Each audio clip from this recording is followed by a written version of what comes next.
running is really good. Yeah, it's unbelievable. I don't know when it happened in our history. It's an extremely difficult thing to do. Today as well, we had a very specific context as well after international break, after a few blows and a few bad news that we had, how the team reacted straight away, the spirit that we showed when we could not show a lot of quality on the ball because we did a lot of simple things wrong today. So the way we competed, the way we find the right opportunities to get away with the win showed a lot of maturity from the team.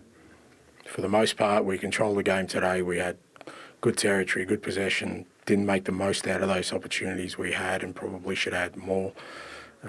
Defended okay for the most part, switched off and got, paid the price for it.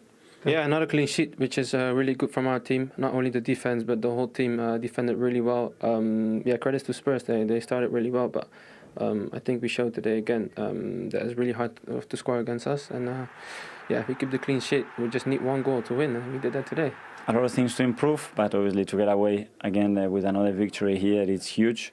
And so happy because I know how our supporters are going to feel about this win, so enjoy it. Thank you. Thank you. Well, given it was a North London derby in particular, that was a very sort of controlled, calm, drama-free performance, wasn't it, from Arsenal? Do you know what? Timber sort of hit the nail on the head there. He said how well Tottenham actually started. But, Arsenal, it was a London derby, but it was very calm, like you just say, particularly towards the end of the game. Didn't really have that sort of feel, especially when you're chasing the game in the Tottenham side of it. And Arsenal, again, with numbers missing today, they found it actually, in the end, very comfortable. And Tottenham played into their hands, actually, to some extent. Well, as Theo's mentioned, and as Julian Timber said, it could have been very different in that first 15 minutes because Tottenham were on top. Yeah, they were. They started really well. They was winning the ball high up the pitch. And I just think after 20 minutes, Arsenal sort of said, is this all you've got? And, they just look incredible defending. They look like they enjoy defending, enjoy getting first on the crosses. And, I think Spurs, I wouldn't say they were unlucky, but I think Arsenal definitely deserve the win. You'd have wanted them to have taken one to set an early marker. You'd have wanted them to have taken one of these early chances. Yeah, wouldn't you? 100%. Especially when you're playing against an Arsenal team that I think the goalkeeper won the Golden Glove last season. Gabriel and Saliba just look incredible together. You see there the blocks. As I said, they look like they really do enjoy defending, and Spurs had to capitalise on the first 15-20 minutes on how they played. And that was it there, where I just felt like Tottenham had a very good start, and to make Arsenal make mistakes. And Solanke there maybe could have let the ball come across him to allow the shot on. But again, Bentancur was starting to press. And Doggio, I felt, was an absolute solid athlete throughout the whole game. Actually kept Saka quite quiet for most of the game. But the way Tottenham started, particularly in the derby, is where you need to capitalise on that start. And they just didn't manage to do it in the end. And Arsenal really did. At 20 minutes, which is always a difficult part of the game. They got through it, and that's what they had to do. Well, which brings us to the what feels like an age-old discussion now with these two, which is one of them is very good at set pieces, and the other one gives the impression of struggling at set pieces. And to highlight it, you're going to go back to this game from last season.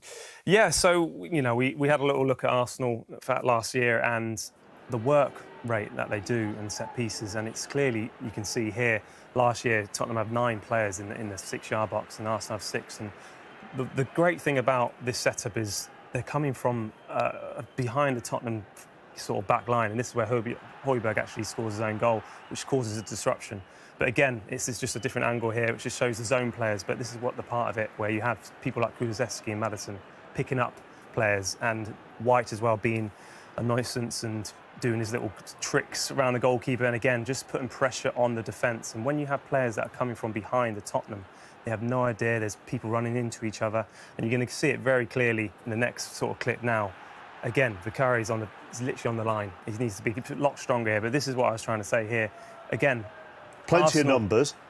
Yeah, Arsenal again have just what's happened last year. They feel like they can do exactly the same thing, but the difference here is, again, Vicario is in the 6-yard box. He needs to be stronger. But what the most important thing about this is Havertz and Kulusevski, the disruption it causes in Davis, where we're asking players to be aware of their surroundings, and this is where Davis, being in that zonal sort of stage here, he doesn't have a clue where any of the Arsenal players are coming from, which causes the confusion with Kulusevski, goes in the back of Davis, which then creates the space for Havertz to come in, in front of Bendiko, who can't react in time to get his goal. And again, Vicario is literally still in the line where you need to be strong as a goalkeeper there. And so today, it's a little bit different, yes?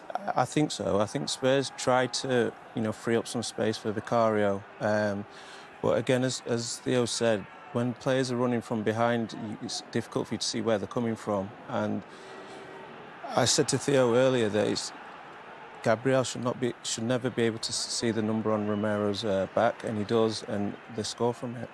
And here again, you've got Martinelli, who's going to be occupying Kulusevski, who has two players. You can't quite see him here, but again, I'm asking someone like Undogi, who needs to be stronger. Again, Vicario, who again has been sort of isolated on that back line, but they do the blocks, they work on it, and every day. That's the difference, I'd say, now in the set pieces. He ends up, Vicario, doesn't he, in virtually a similar position to last season. Martin, he's got a little bit more of a clear room there because he hasn't got Ben White on him. Would you expect him as a defender to come for that? Yeah, 100%. If it's in the 6-yard box, I'd expect my keeper to be claiming that all day long. And do you think this is a shove? No. Well, it's a shove, but this is the thing where, I mean, if you're smart and savvy about as a defender, you would make a bit more of a meal out of it and try and go down maybe to actually create havoc, to actually say, ref, look, there's been a foul here. But look, it would have been weak. It was very weak of Bentancur not to be sort of alive in that situation, because Arsenal have worked on this day in and day out, and that's the difference in the setup now when you have someone who works religiously in set pieces. Well, look, there are so many different stats that we could throw to sort of show the positivity here. The first being, from an Arsenal point of view, of course, the positivity. Gabriel with 15 goals since he made his debut, which is the most of any centre-back in the Premier League. And then really the difference on the set pieces, the three relegated sides last year, not the three relegated sides, apologies to Nottingham Forest, to the director of Nottingham Forest fans, I nearly fell off his chair then. Luton and Sheffield United, two of the three relegated sides conceding more than Spurs, and then Arsenal. But you say, just on working on set pieces, this is now a daily thing. Forget the debate on set-piece coaches. This is something that a lot of teams are doing every single day. And this is the different generation. I remember myself, Danny can probably relate as well, where set-pieces would be a day before game.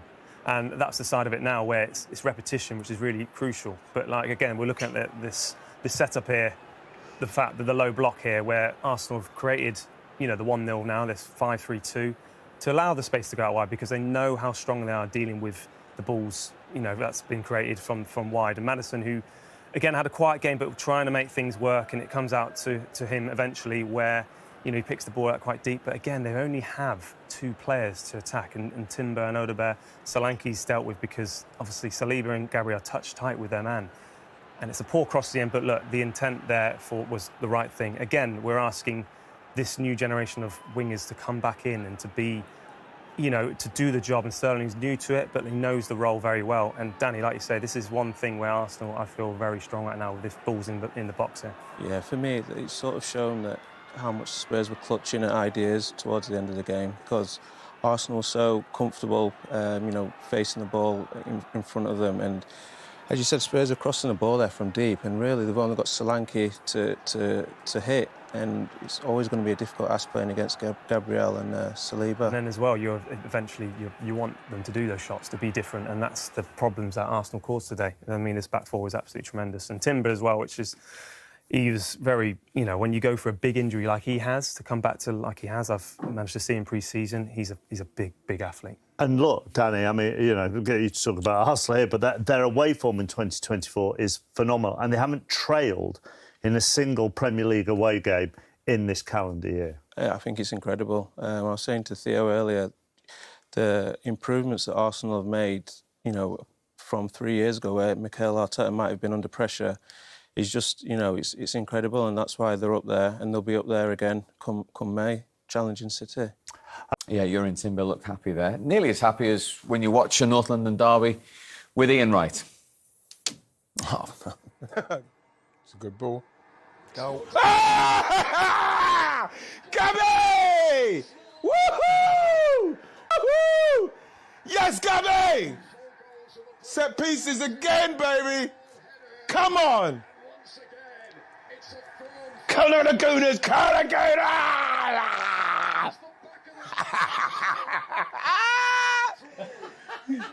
We're back! You've never been away. Another quiet day. Another quiet day with Wrighty. The crucial goals that had these two very happy. It's been a tough day for Glenn watching Spurs and indeed Wolves, of course, who he managed. Right, North London derby managerial thoughts now for you. Reminder what the two bosses had to say, beginning with Mikel Arteta. What are your emotions right now?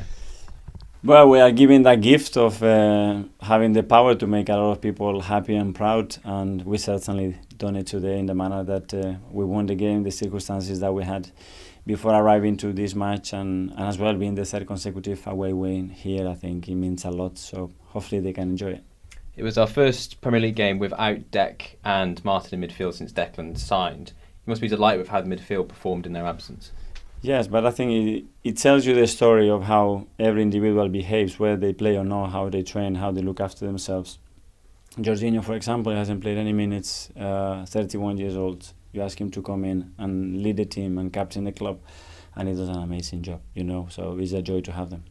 Gabby obviously got the goal. He must be absolutely bouncing right now that he managed to do that in front of our supporters. He was really happy. He knows obviously what it means, and he's going to go there in a little history of these matches, and he's been superb. And when a centre-back has the capacity to do first his role in the manner that he does it, and then start to add goals and win football matches, then you're talking about something else. It's another win on the road, 6 in a row now. It's the first time in over a decade we've managed to do that. Is that down to anything in particular, or is it just confidence that we think we can go anywhere and get a win? I think you have to have a lot of things right in this league to be able to do that. And today there are certain things for sure that we have to do better, especially the simple things with the ball that I wasn't happy at all with. But there are other things in the game that you have to do, and the way we compete it, and the way we defend it, and the way we have the intention all the time to run with the spaces that they give you. It was unbelievable. And then you have to find a way to win in any context. And today the context was tricky because, first of all, they're a great opponent. Secondly, because we have to alter our plan quite a lot for the players that we had. And then you still win the game. You're the first Arsenal manager to win 3 on the spin here at Tottenham since 1988. That must be a little piece of history you must be pleased to have. It's great. I love winning. I love winning when especially we make our people really, really proud and happy. So let's enjoy tonight and ready for what's coming. Yeah, obviously it's a big week coming up. You must be pleased that we're going into that bounce and a bit of momentum off this one. Yeah, that gives us a lot of energy, belief, you know. A good platform to start and now recover. Start to talk about Atalanta because it's going to be a tough one. Difficult result to take. How do you sum today up? Yeah, no, it's very disappointing. Obviously, big game for us, for our supporters, and didn't deliver. So you got to take the pain of that, and disappointment all round. 15 shots, plenty of possession as well. Where do you think the team haven't been able to turn that thing into anything meaningful today? Yeah, it's been the story of our season so far. For the most part, we controlled the game, played in their half, created some chances, but we could have created so many more. We just like a little bit of belief and conviction in that front third. So, that's up to me to fix. And at the same time, it was always going to be a tight game. Decided by moments, and they got their moment and capitalised, and we didn't. You say that it's up to you to fix. We just had Son in here. He feels it's fully the players' responsibility, that they're getting themselves into all these positive positions, but just lacking that conviction. Do you think that's fair? Oh, look, it's obviously my directive, so it's me that's got to sort of try and give the guys the feedback and the direction, the way forward to overcome this. I don't think it's for the lack of trying by the lads. It's just like I said, we've just going through this sort of early trot in the season where we're playing well, dominating games, but not getting a reward for it. You said at the start of the season, the first campaign really about setting principles, getting your message across. The second campaign, you normally win. Are you seeing enough in this side that this season you do think that they will be a side that can win? I'm talking silverware. Yeah, absolutely. Competing right at the top. Am I going to answer the question, or are you going to keep asking it? No, absolutely. And I think I'll correct myself. I don't usually win things. I always win things in my second year. Nothing's changed. And you're confident you can do that with this side? You're seeing enough? Well, I just sort of said it now, so I don't say things unless I believe them. Well, Glenn, he's left you in no doubt there. I always win things in my second season, says Ange Postecoglou. Well, he's put pressure on himself there a little bit, hasn't he? But listen, when you go out, the last thing you want to do, you've lost the North London derby, you've got to face he's grumbled, he's knocked, he wants to say more than that, and he can't. You're restraining yourself. But it was a good question at the very last minute there, and I think he was taken aback. Didn't quite know how to cope with that. Because, he wants that, but whether they're anywhere near that is a different story. It's a different question completely.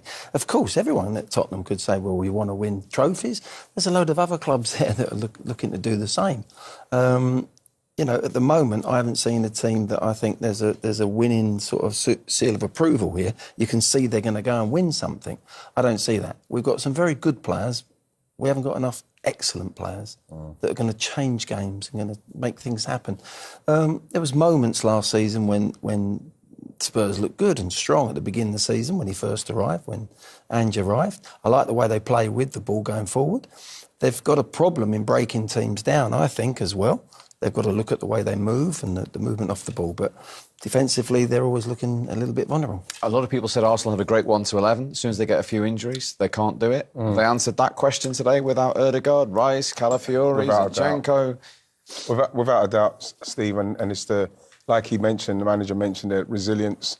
I think there's years before where you can speak about an Arsenal side and feel like people saying, "Oh, there's no fight, there's no resilience." He's built all that. He's built all that by building it all up through the fans, through the club, through the signings, through the players that he wants to bring into the team. And even when you looked at the game today, you looked at whether it was Kulusevski, whether it was Brennan, whether it was Son, the defending. I thought that Solanke would have caused more problems to the guys, but physically they dealt with that pretty well.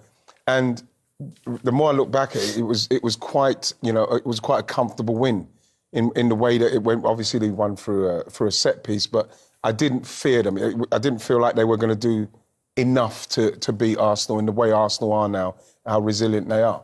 And Alan, even though it was game 4, psychologically, for Arsenal to do that today without those two players before going to the Champions a week today, how important was that? Hugely. I said before the game, it was a really significant week for Arsenal because Arteta himself said it, that they've got to be almost near perfect to try and beat this Man City team to the title. So another poor result today would have left a huge uphill task. So it was a big win for them without playing particularly well. I thought they were comfortable. They've got the best back four in the league, and that's something you can rely on, and they hope that you get something from a set piece or someone produces a piece of magic, which they're likely to do. But it was a huge win at a really important stage already, with Champions League coming up, and then, of course, as you said, going to Man City next week. Gentlemen, thanks for your company. Glenn, well done. You didn't bite with Ian Wright all day. Commiserations and congratulations to Newcastle and to Arsenal for your North London derby victory. We hope you've enjoyed it. Thanks for being with us. From the four of us, we will see you very soon. Take care. Remember, for Gabriel, let's have a look at the all-important header then, and yet another set-piece goal and corner goal from Arsenal. Yeah, since he's come in, the set-piece coach, I think they scored 42 goals since 2021. It's the delivery, obviously, it's fantastic, but the movement from him here. Very surprised with Romero. It feels very easy for a defender of his calibre to be moved out like that. I actually thought that it could have even been a foul, but not enough, maybe, but that seems very simple. And when you look at the proximity to the goal, to where he's headed it in, it's very, very easy goal for Arsenal to score. Yeah, it wasn't a foul. There's not enough in it. If Romero chooses to go over, then the referee's got a decision to make. But whilst he stood up, and there was no way they were going to change his mind with the VAR or anything like that. It's not enough to overrule that. It was great movement. There was one player who really, really wanted to get on the end of that, and there was one player that was happy to be shoved off it. And from Tottenham's point of view, to be undone in this kind of area, not a blistering goal, not an end-to-end counter-attack goal, will be a huge frustration, Glenn. Well, yeah, I mean, they must know that Arsenal are good from set plays, they've decided there. Last year it was zonal from corners. This year it's slightly changed. They've gone man for man on danger men like Gabriel, and whoever's been designated to mark him, do your job. Do your job, not what Romero's done. And then there's other players now doing a little bit of a zonal. Last year it was solid, 4 of them across there, and they got caught out. For me, the goalkeeper's got an Achilles heel here because other clubs have seen it. Any ball in that in-swinging area into that 6-yard box, I'm not sure he can come. There's too many bodies there, but his intent is to go back. He's never looking to come out. Look, he's involved in the sort of battle up. He's got to detach himself away from that and think to himself, where is my intent? My intent is, his body's always going backwards. He's got to come and punch some of them balls. Not necessarily that one, that's a bit different, but this is big. They've played that corner because time and time again, he's conceded or he flapped at one in the first half. If I remember, a corner came over and he said he didn't touch it. It wasn't convincing. And that's an Achilles heel he's got particularly. He's a good shot stopper, but he has got to come and make himself more physical, come and get more balls, come and punch. He ain't got to catch it. There's lots of bodies. Clear the area. And until he does, they're going to concede even more goals. Brilliant header. I mean, there are so many different things. You know, the ball has to come in first of all, then his movement, and then the timing of his jump to get away from the defender, and then the connection. It's a magnificent header. It really is. The desire to get on the end of it and shove everything, get out the way. I'm coming and I'm going to get on the end of it. No one's going to stop me. It's a superb header. But that's the problem. You can't be unopposed. That's right. Well, if your goalie's not coming, you cannot be unopposed. 3 of Arsenal's last 4 goals against Tottenham have come from corners. Yeah, exactly. Well, then you've got to do your homework and you've got to make sure that you're focused in on that scenario because you know you're going to concede some corners. And that's the case. Romero, I don't know where he was. He just switched off completely.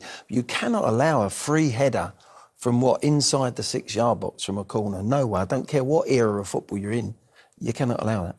And 15 Premier League goals for Gabriel. 10 of those have been headers. Yeah.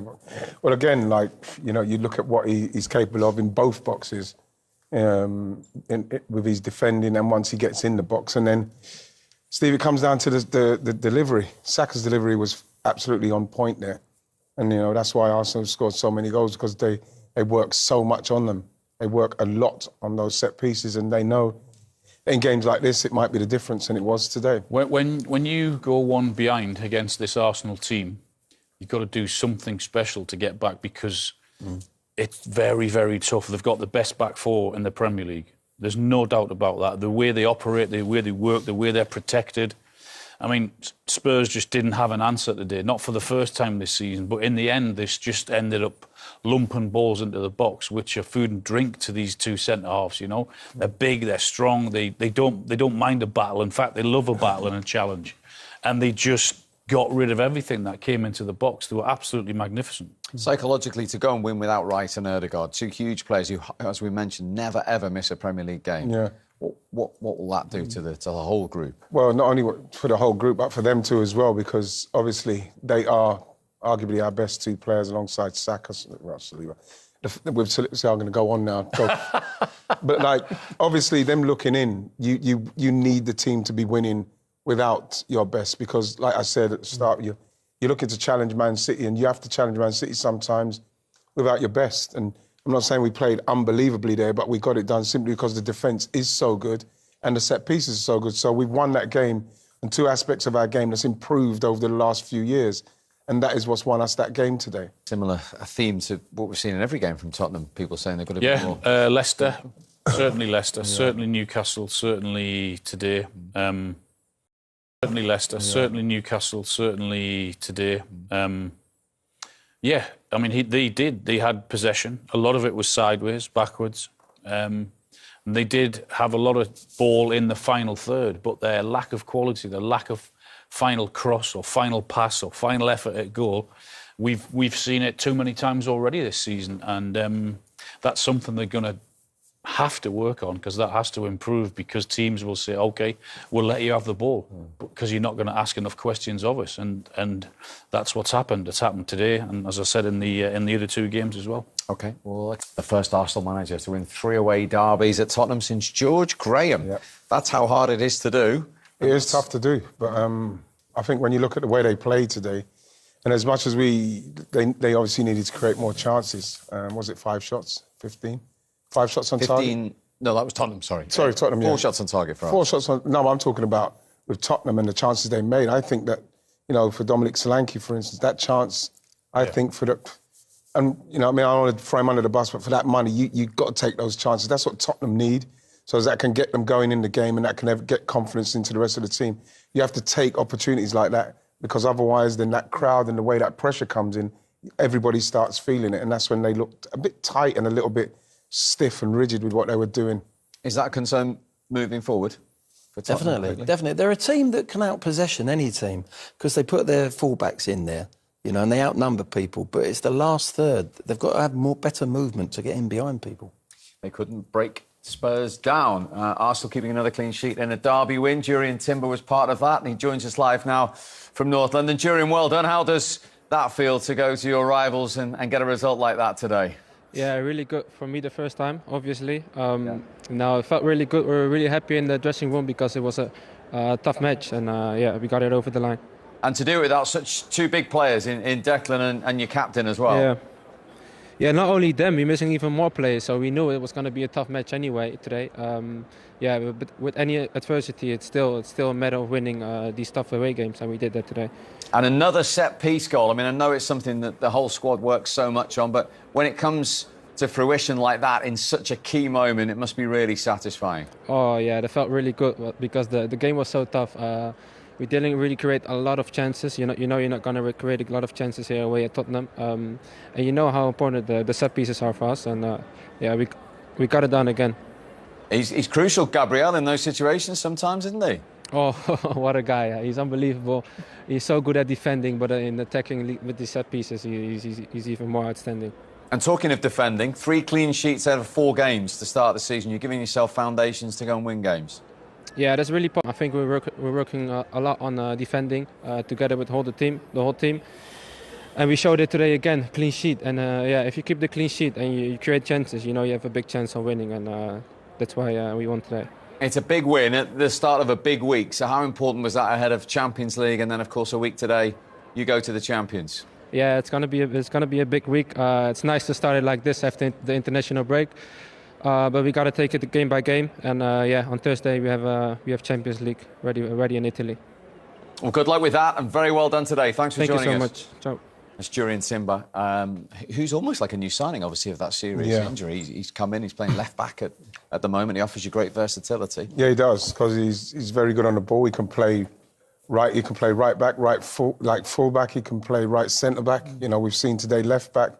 You know, very good in the one-on-ones. We saw that as well today when the 1v1s, and he's obviously going forward. He's a very good passer, great pace.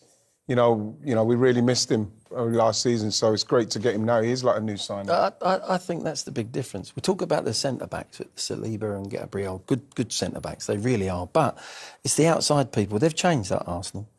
You don't see Timber overlapping and getting forward or being the wide man. They've got wingers to do that job, so they can sit in behind and make White's pretty much the same. Every now and again, he'll join when they play with a 3 in possession. But basically, they're never out of touch with their centre-backs. A lot of teams nowadays, they put their full-backs so high, they can't get back in the cover and they can't get near their centre-backs, whereas Arsenal now have got it quickly, they're back into shape. Even when Spurs broke today and countered, that back 4 got pretty quickly because the distances they could get back into that back 4 weren't too far. So they're ticking so many boxes with set plays, with the way they play going forward in certain games, defensively, goalkeeper, sound. Yeah, thought he more than played his part today. I thought he was brilliant at left back, even when he got the yellow card in the first half, because we were all sat at half-time thinking there may be a red card coming here. Yeah. So he had to do really well and get his tackles and time them to perfection in that second half, and I thought he did that really well. Local boys means today he's trying to score in his 3rd successive derby. What does it feel like to score as an Arsenal player at Tottenham and win? It's amazing, man. Because when you sign for Arsenal, it's the first thing they start talking to you about simply after is when you're playing Tottenham, what it means, how much it means to everybody in the club. And then sometimes it's funny, you have a load of Tottenham people who are working at the club as well, so you have to speak to them and what they're saying about what's going to happen, but how much it means to not lose it is what I found was something that I took in very quickly. You can't lose the game. That's the main thing. You can't lose the game. But playing at White Hart Lane was the best, because you got them all congregated just up in that little top corner. You know they've been through a hell getting there, and you just want to make sure that you do something not to let them down. It's amazing, the derby. It's the best. You go from one of the nicest guys from Saka to impossible not to like, and you come back to the biggest wind-up merchant in football. It's amazing.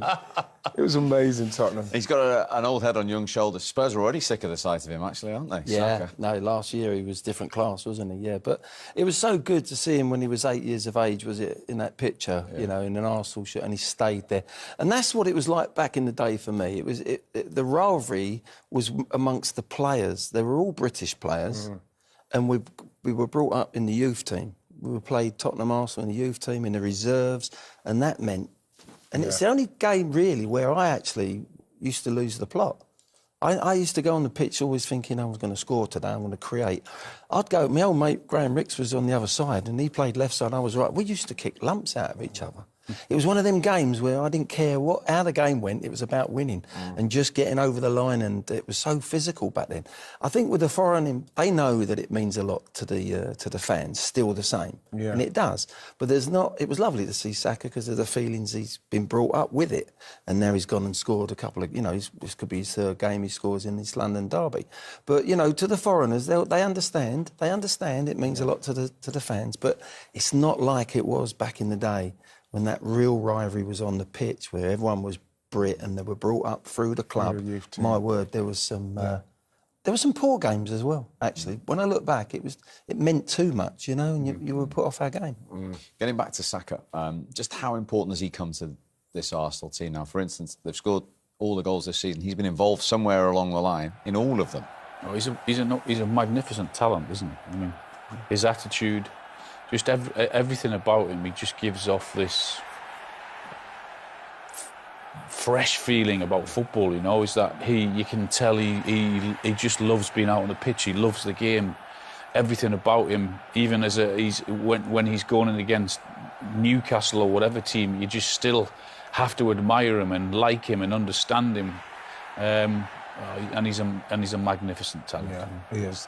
To be honest, when you consider when he got into the Arsenal side, where Arsenal were, and it was almost on him and Emile Smith-Rowe's shoulders to try and get Arsenal through a certain period when the Lacazette and Aubameyang era, in and around that time.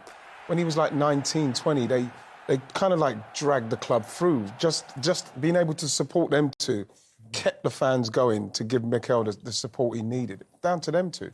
I think one of the most important positions in modern day football is the opposite foot winger.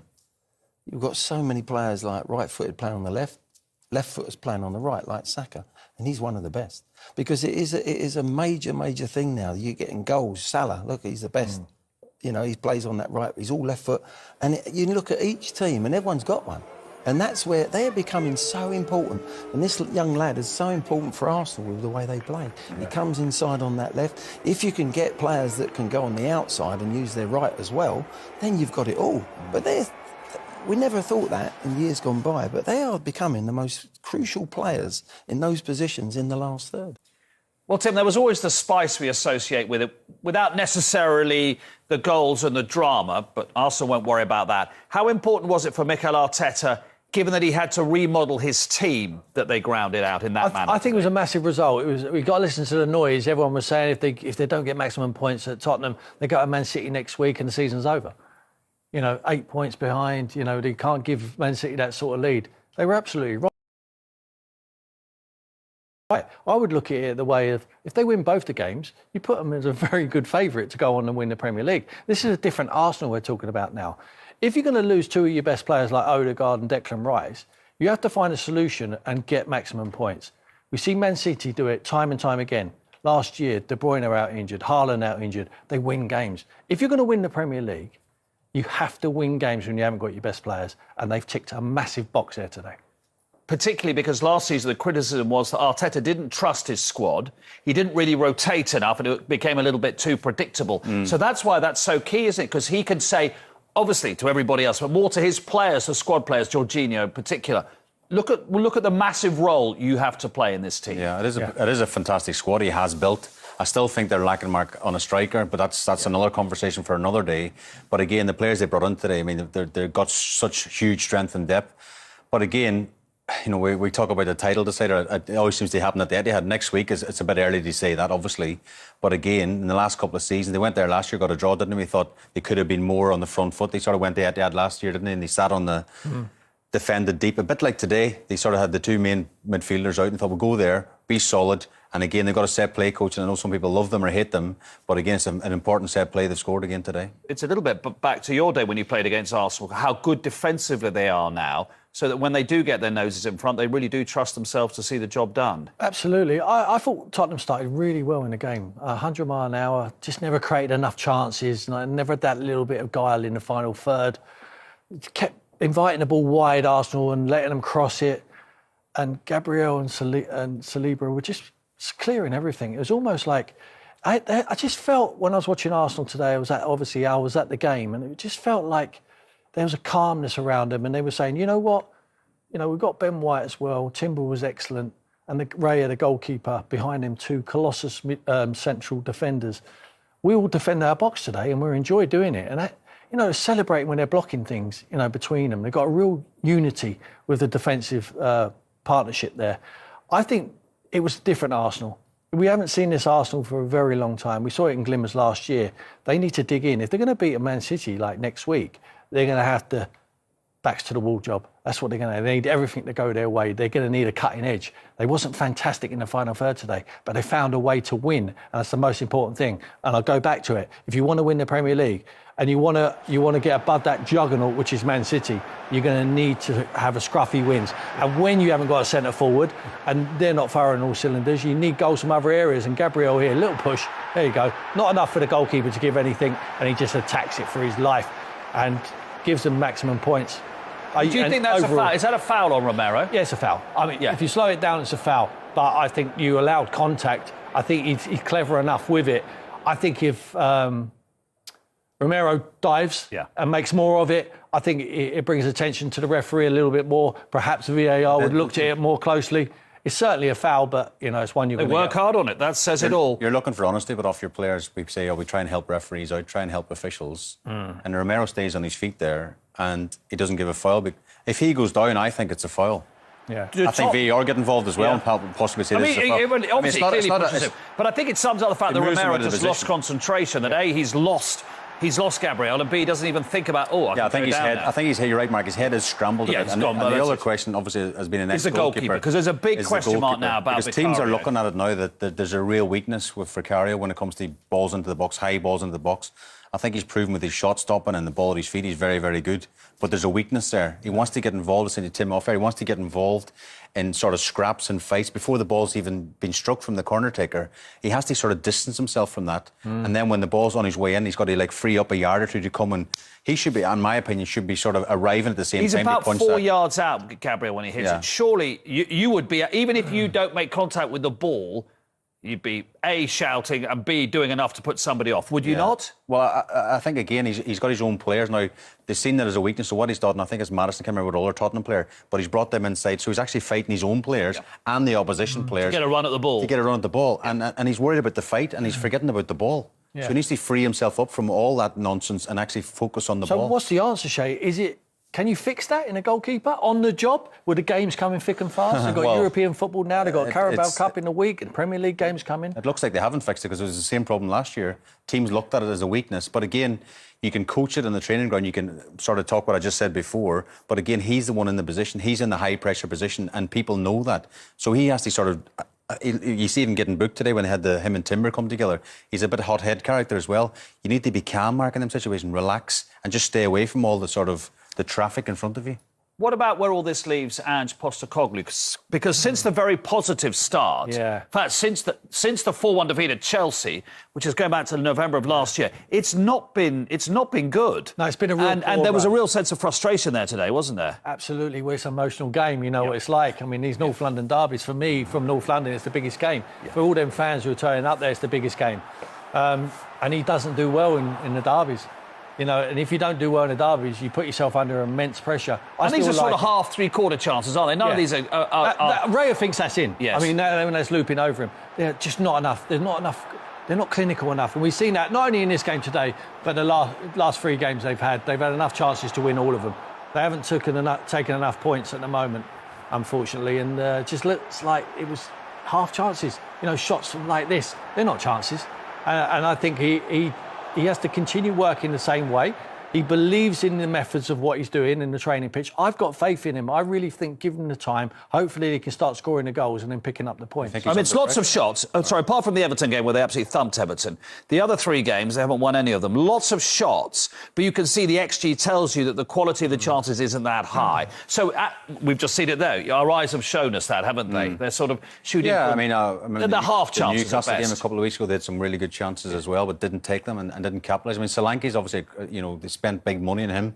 And the manager comes under pressure. I was just going to say to Tim there, do you think he's under pressure with the fans, with the money he spent, with the great start he's sort of put himself? I remember this time last year, they were top of the league, weren't we? We were all going, what a great job. Amazingly, I would have to say, I wouldn't put him under pressure. I love him. I think they should persevere with him, but he needs the fans behind him. They also, when he first came in, they loved what they were seeing. It was such a contrast from previous managers. They were very boring to watch. Now they're not. You don't see a boring game involving Tottenham anymore, but they need to start winning games. In the end of it, you need to start winning. It's all right playing on the front foot and attacking flair and opening up the game and your fullbacks bombing forward.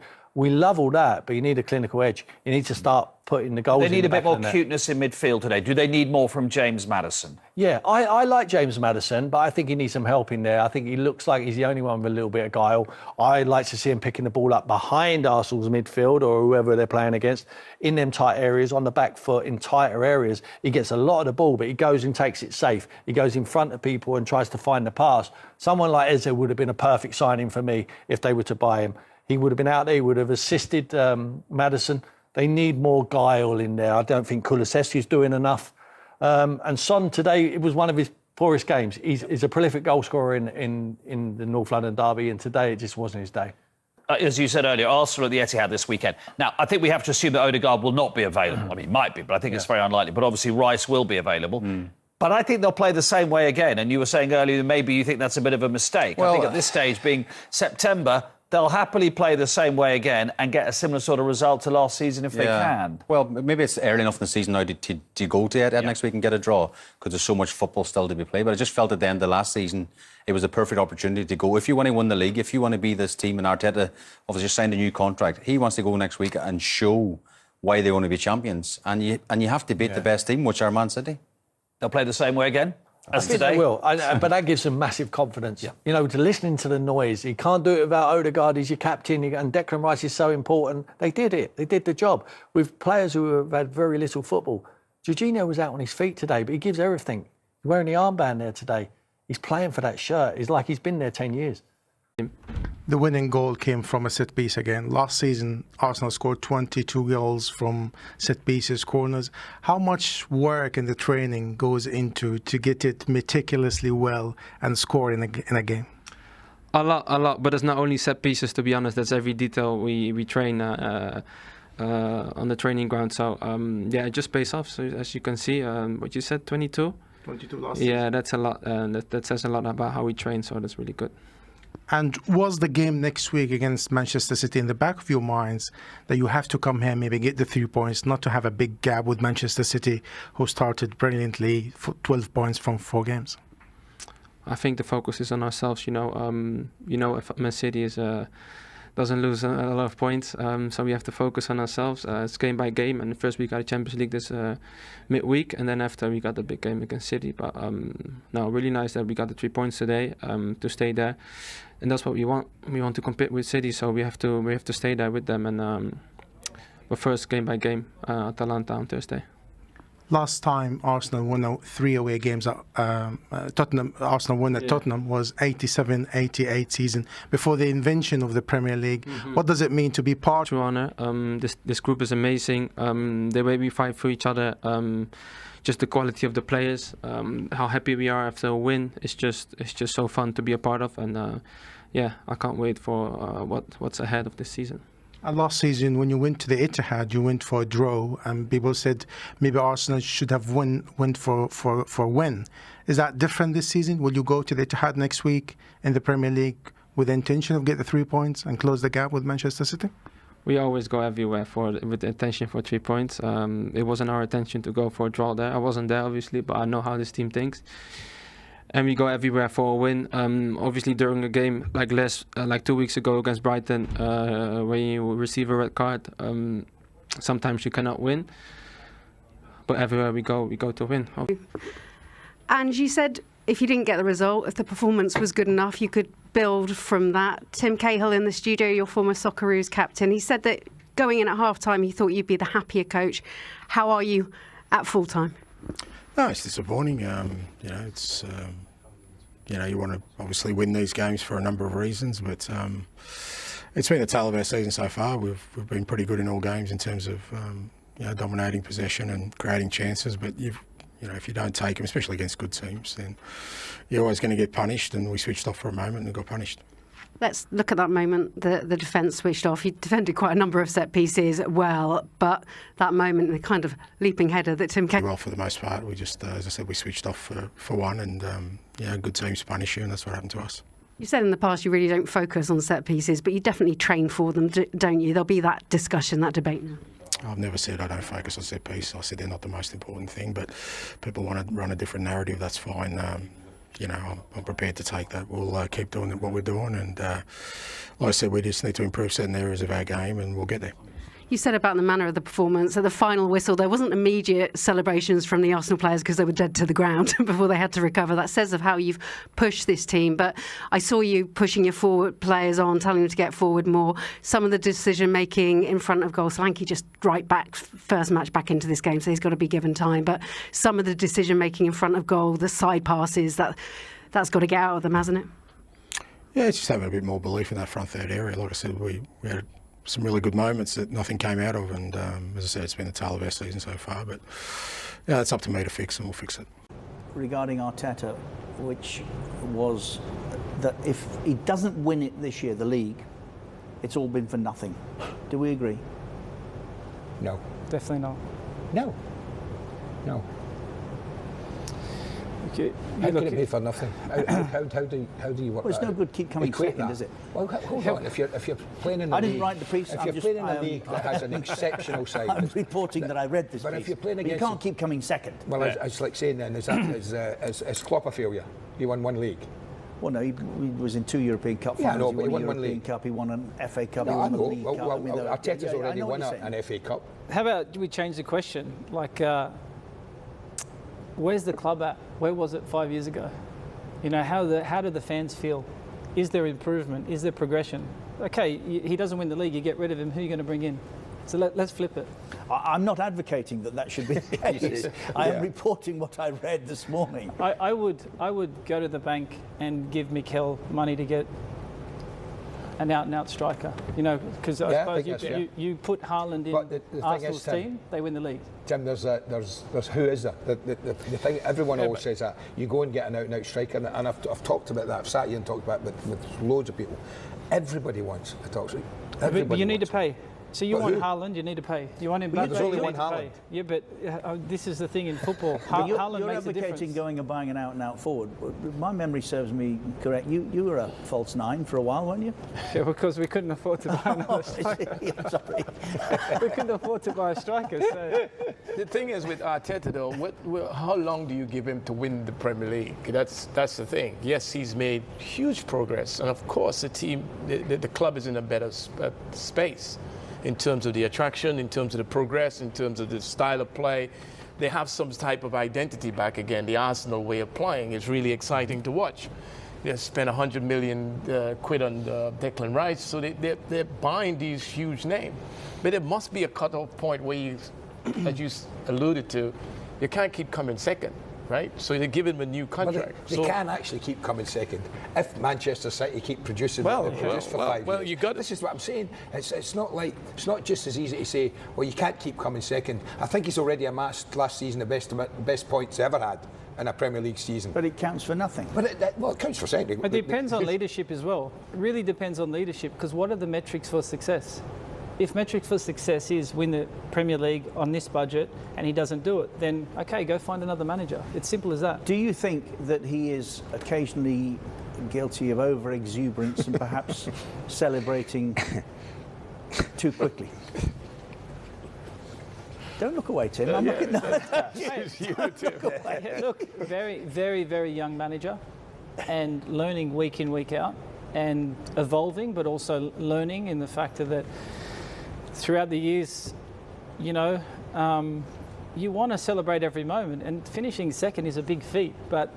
Yeah, but not beating Fulham 2-1 in October. That's maybe.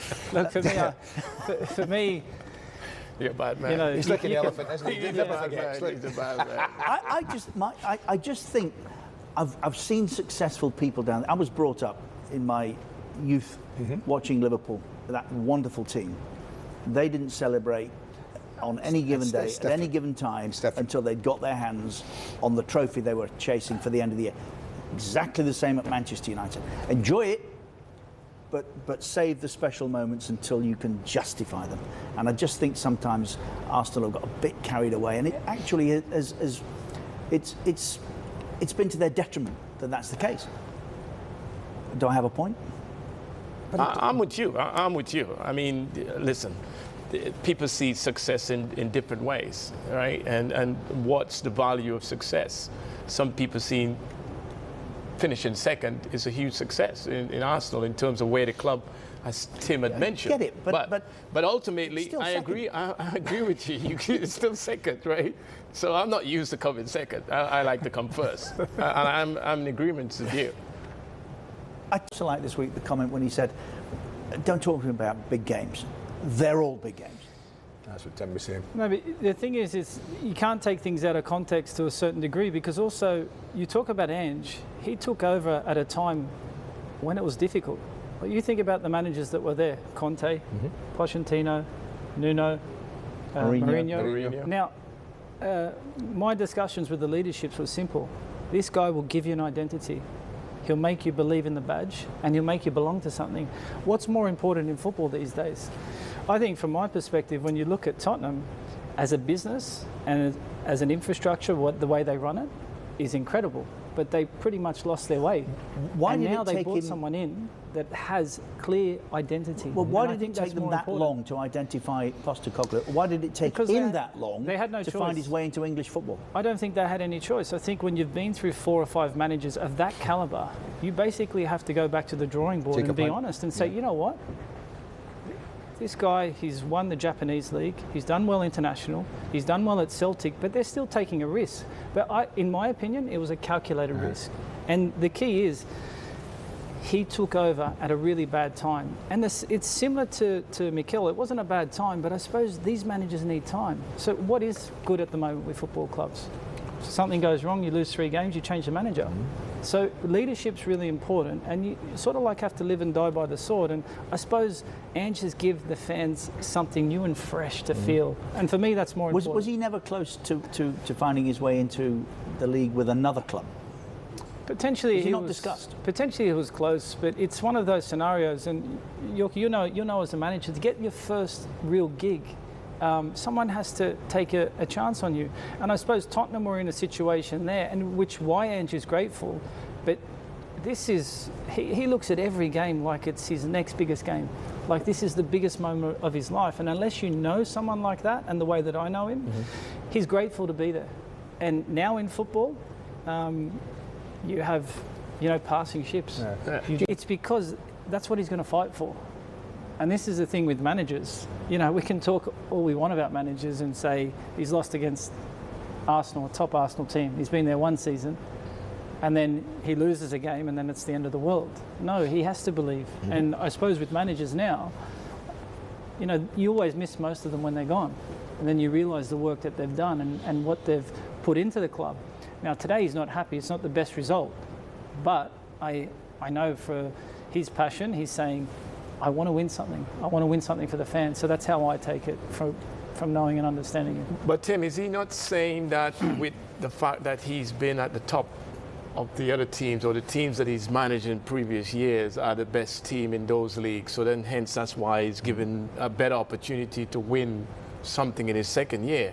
The fact that he's at Tottenham, who hasn't won anything in a number of years, he's still stating that he probably wants to win something. And what I like is he's not shying away from the pressure. He's embracing it, he's owning it. Yes, you've got to try and back it up. And at the same time, the season will tell, but he wants his fans to believe in something, and that's the main factor, is the style of football. Yeah. They didn't have the end product today. And again, with Arsenal, there's going to be games that this isn't going to be enough for Arsenal. No. Winning 1-0 just from one set play. So there's going to be many elements with inside structures of football clubs that I feel a lot will pick on this point and then drive that point. But at the same time, only time can tell. In fairness, I was just going to say, being Tottenham manager can seriously damage your health, can't Well, it can. It's seen off a few. It has seen off, but the thing is, with Ange Postecoglou, when he's saying, I often win things in the second year I'm at a club, there's no reason why they can't think that. There's no reason why they shouldn't believe they can't win the League Cup, or whatever it's called now, the FA Cup. Carabao Cup. Is that what it's called? The Carabao Cup, or the FA Cup. Yeah. Right? There's no reason why they can't win one of those while still progressing as a club and as a group.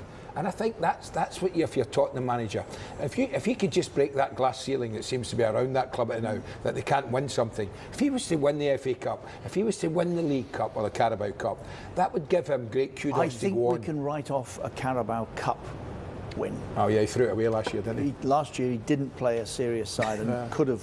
This year, of course, they're at Coventry, so. Oh, but they're out there, aren't they? It's not going to be an easy night this week, is it? Yeah. Well, why not? Why wouldn't you? Why wouldn't you when you've got? I think certain clubs. I don't get it with. Tim said that team hasn't won in what for 20 years or longer. 20 years. Yeah. Since they won a major 20 trophy. years. Yeah. Let's be realistic also with the managers. Like when Pochettino got to the final, right? So close yet so far away, and then you decide to change him. Then you have Mourinho, so close yet so far away. That was a ridiculous No, decision. but then you week decide of to the change him. So you've got to be careful what you wish for.